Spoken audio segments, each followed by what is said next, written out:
Over 50 makeup tips and tricks. Let's get ready together. I'm starting with a clear silicone primer by Miccilo. Now, silicone primers are great for dry skin because they act as a barrier and they help with moisture retention. They also minimize pores and reduce the visibility of fine lines. When it's possible, I like to stick with the same line of primer and foundation. The reason for this is simple. It's just that they usually make their products to work together, which reduces the likelihood of things like makeup separating. And here's a little tip to figure out if your foundation is too light. If after applying your foundation there's little white dots all over your nose, you need a darker color. And here's how you can apply a darker color than your actual skin tone to liven your face up and not get those lines of demarcation. First, you're going to begin applying your foundation in the center of your face, working it outward. When you do it like this, the majority of the color of the foundation will be focused in the center of the face, and as you get to the exterior part of your face, it will be thinned out. This way, there's no major line of demarcation between the jaw and the neck. Now, to further blur out some of those pores on my nose, I'm going to use a translucent finishing powder. Next up, I'm going to prime my lips so that my lipstick does not go into the little lines around my mouth. This goes around the mouth and then gets a finger blend, and then you apply your lipstick. Please don't worry about all the names of anything right now. Just enjoy the video, and I will have everything typed up for you in the description, as well as the top pinned comment for the video. Now in the background, I'm being fairly meticulous here because I did not use a lip liner beforehand. And with most liquid lipsticks, I feel like I don't really need a lip liner, so I like to do it like this.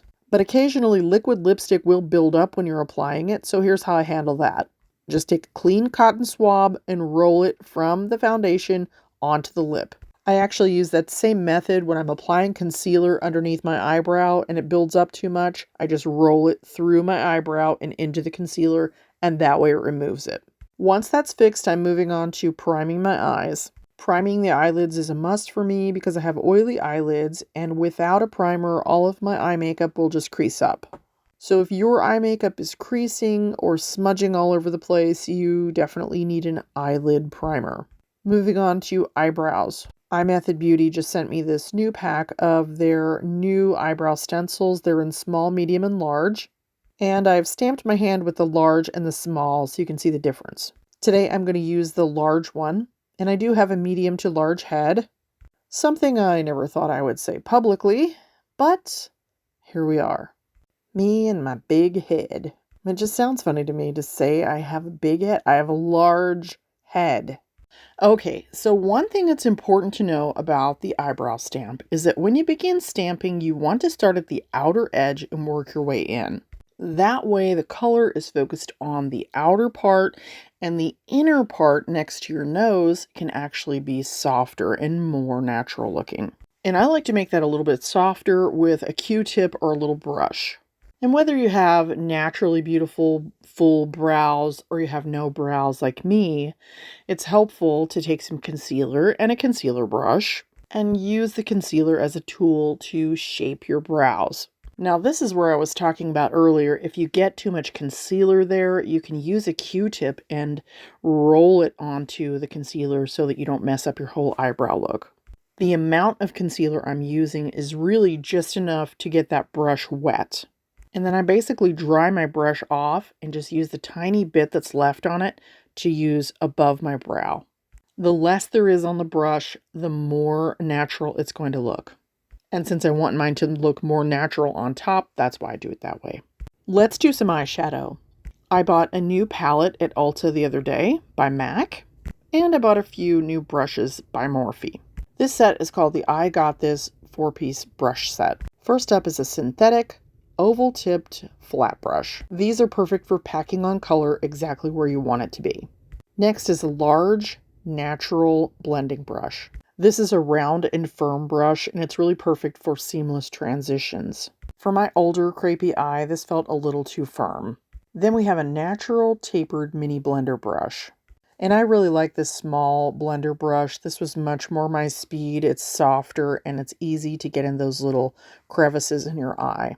And the last one is a synthetic angled liner brush. We're just going to take that lightest color and it's going to go all over my lid. I love starting with a color that's very close to my skin tone on my eyes, especially with textured lids. If I don't start with that color first, then when I go to put the darker colors on, first of all, it's not going to blend as well, and secondly, it's going to look muddy and dirty, and things are not going to blend well. Now we're going to grab some of that color right there, and it's funny because it looks really light, but then when I put it on my eye, look how dark it is. And I'm just using that little mini blender to apply it, to sort of pack it in there and then start to blend as well. I'm not going to blend this all the way out because I'm going to layer up several things and then blend everything at the same time. Next, I'm going to use that flat brush and I'm going to use the darkest color, and then I'm just going to pack in some color kind of in a C shape on the outer side of my eye, adding a medium brown to the middle and then the lighter color on the inner part. Then with that gigantic blender that I'm not in love with because it's a little bit rough, but it does do beautiful blending, I'm starting to blend. In between blending, I'm cleaning my brush, and that way I don't take color from one area and place it on another. And the effect that I'm looking for on my eyeshadow is a gradient effect. So I want it to be darker on the outer eye and lighter on the inner eye. And while I blend this out in the background, I just wanted to take a second to say thank you so much for watching my videos. Thank you so much for coming back and seeing new ones every day. And thank you for those of you who subscribe. I really appreciate you. Oh, and one more thing. I have created playlists that are visible from my home page on YouTube, so make sure to check those out. Now I'm just adding a little bit more light color right there, and then we're going to clean this up. Super simple, just a Q-tip in my cellar water. Then I like to raise my eyebrow and scoop out right there. And that way, when I lower my eyebrow, everything doesn't have a downturn look on my eye. I'm not a huge eyeliner fan, but I saw this one and thought I'd try it. I'm going to have to test it more to see if I really like it or not. Now, if your makeup looks like it needs a little bit more blending on the outside right there, I like to take the same beauty blender that I used earlier that's still got a little bit of makeup on and just overlap my eyeshadow a little bit. It's just a really easy and fast way to soften up your eyeshadow. Then I'm going to spray a little bit of my setting spray on my beauty blender, same one I used earlier, dip it into my concealer, and then we're going to do some under eyes. The concealer that I use is by Pharmacy. It's an anti-creasing formula and it's really, really thin. I love it.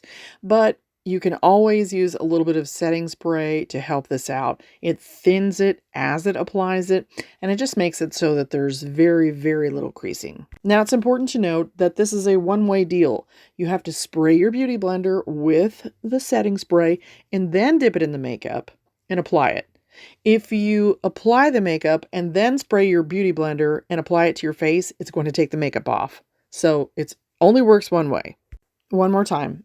Setting spray, makeup, then face. Okay, I'm not really sure what color I want. I'm just going to hit them all and do some quick cheeks. Now, if you gained anything from this video, please give me a thumbs up and consider subscribing. Now, you may be asking yourself, why is it important to subscribe? Here's why. Subscribers are the VIPs on your channel. This channel is growing by leaps and bounds, and there's only one of me to handle comments. As the channel grows, I will have to limit the amount of comments I can answer on each video. And when that happens, I will always make sure that my VIPs get their questions answered. So just something to think about for the future. Now I'm going to finish this look off with my new MAC mascara. This is the first time I've used this, so I'm not going to recommend this at this point. I'm going to have to use it 2 or 3 more times to really see what it can do. If you have an all-time favorite mascara, I'd love to hear about it. Please be sure to check the description or the top pinned comment for more information on products. And have an amazing day!